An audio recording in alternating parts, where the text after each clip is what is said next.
지금 이 영상을 보고 계신 원장님, 혹시 첨단재생 의료기관 인허가 준비하고 계십니까? 그렇다면 이 이야기 꼭 끝까지 들어주셔야 합니다. 왜냐하면 지금 이 순간에도 인허가 접수는 계속 밀리고 있기 때문입니다. 현재 2025년 3월에 접수된 심사건도 밀려서 지금까지도 진행 중인 곳이 많습니다. 또한 보건복지부 고시가 개정되면서 시설 기준이나 구역 분리 요건이 예전보다 훨씬 까다로워졌습니다. 여기서 더 주목하셔야 할 숫자가 하나 있는데, 임상연구 계획서를 제출하면 열의 6건이 부적합 판정을 받습니다. 부적합 한번 받으면 다음 심사 사이클까지 최소 한 분기 이상은 소요됩니다. 그러니까 정리하면 이렇습니다. 접수는 몰리고 있고 기준은 올라가고 있고 한 번 떨어지면은 반년 이상 지연됩니다. 그래서 타이밍이 중요하다는 것입니다. 그런데 왜 갑자기 이렇게 많은 병의원들이 첨단 재생 의료 쪽으로 몰리는 것일까요? 이것을 이해하려면 지금 피부 미용 시장이 어떤 상황인지를 먼저 보셔야 합니다.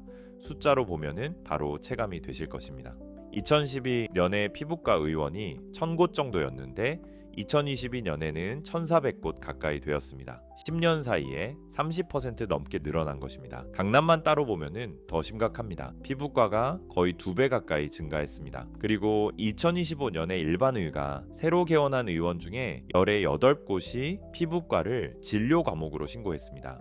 피부과 전문의는 3,000명이 되지 않는데 피부 관련 진료를 하는 의료기관은 약 3만 곳입니다. 전문의가 아닌 분들까지 전부 피부과 시장에 뛰어든 상황입니다. 그러면 장비 쪽은 어떻겠습니까? 예전에는 울세라 같은 미국산 리프팅 장비가 대당 억 원이 넘었습니다. 시술 단가도 높고 마진도 괜찮았습니다. 그런데 국산 장비들이 나오면서 가격이 크게 떨어졌습니다. 장비 자체는 미국산의 몇 분의 1 수준인데 소모품인 팁 비용은 여전히 만만치 않습니다. 그러니까 장비는 싸졌는데 운영 비용은 그대로인 상태에서 병원 수만 폭증한 것입니다. 가격 경쟁이 붙고 광고비는 올라가고 마진은 점점 줄어들고 있습니다. 유튜브에서도 강남 피부과 월 매출 몇 에 적자라는 영상이 수백만 뷰를 기록하고 있습니다. 이것이 지금 피부 미용 시장의 현실입니다. 이런 상황에서 첨단 재생 의료가 등장한 것입니다. 사실 한국은 줄기세포 분야에서 한때 세계를 리드했었습니다. 그런데 2005년 황우석 사태 이후에 규제가 크게 강화되면서 20년 가까이 사실상 움직이지 못했습니다. 그 사이 일본은 규제를 풀고 시장을 키웠고 해마다 수조 원 규모의 환자들이 해외로 원정 치료를 떠났습니다. 결국 정부가 움직였습니다. 2025년 2월에 첨단 재생 바이오법 개정안이 시행되면서 기존의 임상 연구로만 가능하던 첨단 재생 의료를 이제 환자 치료에도 활용할 수 있게 되었습니다. 그리고 과거에는 상급 종합병원이나 종합병원급만 신청할 수 있었는데 의원급까지 문이 열렸습니다. 실제 숫자를 보면은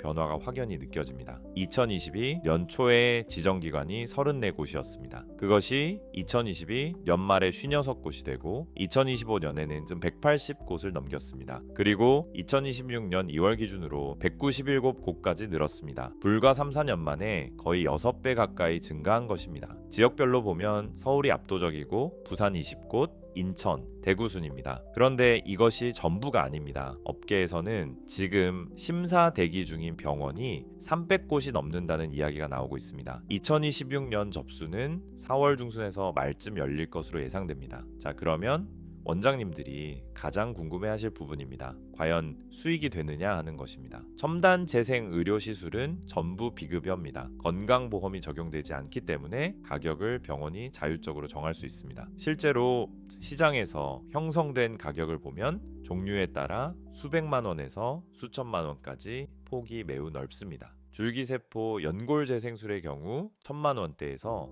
3,000만 원대까지 가격이 형성되어 있고, 자가골수, 줄기세포 시술도 병원마다 수백만 원에서 1,500만 원까지 차이가 큽니다.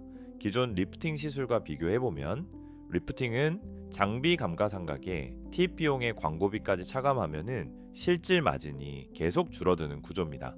반면 재생의료는 자가 조직을 활용하는 경우 소모품 비용이 상대적으로 낮아서 수익 구조 자체가 다릅니다. 거기에 첨단 재생의료 실시기관이라는 타이틀이 병원의 브랜드 가치를 높여주는 효과까지 있습니다. 다만 여기서 현실적인 이야기를 하나 드려야 하겠습니다. 지정을 받는 것 자체가 쉽지 않습니다. 시설 요건만 해도 세포 처리실, 보관실, 기록 보관실, 수술실, 회복실, 멸균 구역까지 최소 6개 공간을 별도로 갖춰야 합니다. 표준 작업 지침서도 제출해야 하고 서류 심사 후에 현장 실사까지 진행됩니다. 서류 하나 미비하면 다음 분기로 밀리고 임상 연구 계획서까지 합산하면 부적 합률이 열의 6이기 때문에 준비 없이 진행하시면 1년이 금방 지나갑니다. 그리고 한 가지 더 말씀드리겠습니다. 지정을 받았다고 끝이 아닙니다. 최근에 지정은 받았는데 매출이 나오지 않는 병원들의 사례가 보고되고 있습니다. 운영 전략이나 마케팅 플랜 없이 인허가만 취득해 놓으면 의미가 없다는 것입니다. 저는 이 분야를 제대로 파악하기 위해 무려 19곳의 첨단 재생 의료기관 인허가 컨설팅 업체와 직접 미팅을 했습니다. 발품 팔고 공부하고 비교하면서 알게 된 것들을 공유드리겠습니다. 첨단 재생 의료기관 인허가 진행 업체는 딱 3종류입니다. 알고 보면은 업체 유형도 다르고 비용도 다르고 진행 방식도 전부 다릅니다. 첫 번째는 줄기세포 연구소에서 직접 하는 컨설팅입니다. 세포 처리 기술부터 시설 세팅까지 원스톱으로 진행해주는 곳입니다. 두 번째는 일반 첨생 컨설팅 업체입니다. 서류 준비, 시설 기준 충족, 모의 실사까지 행정과 절차 중심으로 지원해주는 곳입니다. 세 번째는 행정사입니다.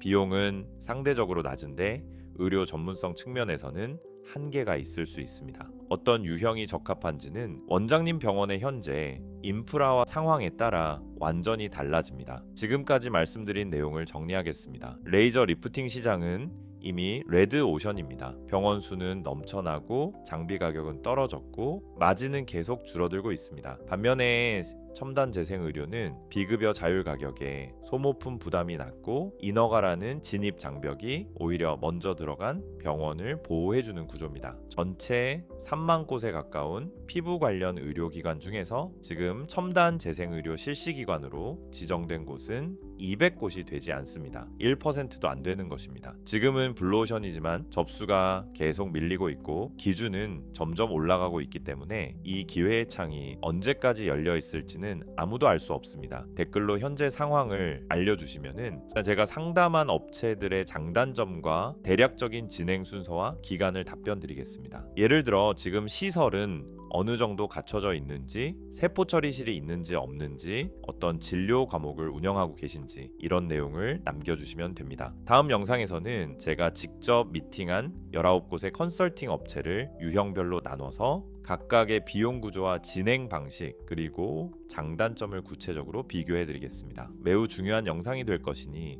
놓치지 마시기 바랍니다. 구독과 알림 설정 부탁드리겠습니다. 다음 영상에서 뵙겠습니다. 시청해 주셔서 감사합니다. 지금까지 닥터의 파트너 김부장